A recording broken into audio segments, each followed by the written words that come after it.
Y heart attacks are rising. पूरे विश्व में और भारत में भी जो हृदय के जो आघात हैं या जो हार्ट अटैक्स हैं उनकी संख्या बहुत तेजी से बढ़ रही है। और दुर्भाग्य की बात यह है कि जो हमारी यंग और वर्किंग पॉपुलेशन है वो सबसे ज़्यादा बैडली अफेक्टेड है। और अनफॉर्चुनेटली जो यंगस्टर्स में जो हार्ट अटैक्स होते हैं उनमें जो मॉर्बिडिटी और मॉर्टलिटी रहती है वो भी कहीं अधिक रहती है। तो इसके पीछे क्या वजह है?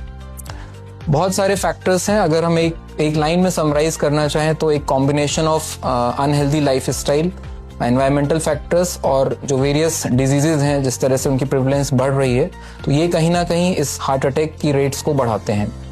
ब्रॉडली अगर देखा जाए तो जो पिछले कुछ दशकों में जो हमारी लाइफ स्टाइल है वो अनहेल्दी होती जा रही है, जो हमारी डाइटरी हैबिट्स हैं वो अनफेवरेबल होती जा रही हैं, हमारा जो स्ट्रेस का एक्सपोजर है वो बढ़ता जा रहा है, हम प्रॉपर स्लीप नहीं लेते हैं, हम कहीं ना कहीं अपने आप को मल्टीटास्किंग और स्ट्रेस के लिए सब्जेक्ट करते हैं। स्मोकिंग एंड पॉल्यूटेंट्स, इन दोनों का एक्सपोजर कहीं ना कहीं हमारी वेस्कुलर हेल्थ को एडवर्सली अफेक्ट करता है।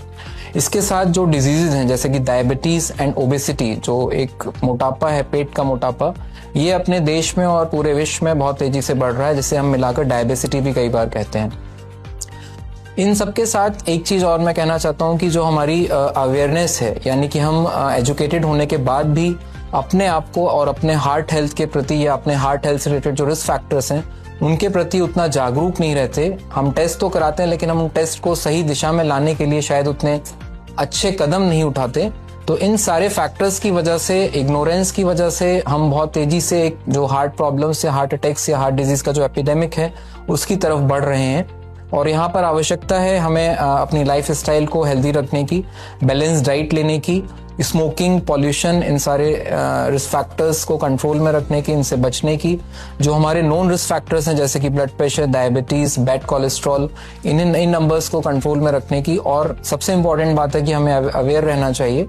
कभी भी यदि हमें इस तरह से सिम्टम्स लगते हैं, हमें लगता है कि हाँ ये हमें हार्ट के सिम्टम्स हो सकते हैं या कुछ हमारे सिम्टम्स में चेंज आता है, कोई भी नया सिम्टम डेवलप होता है, तो हमें इसे बिना इग्नोर किए इमीडिएटली मेडिकल हेल्प लेनी चाहिए, जिससे हम टाइमली डिजीज को आइडेंटिफाई कर सकें और उसका टाइमली ट्रीटमेंट कर सकें। Thank you.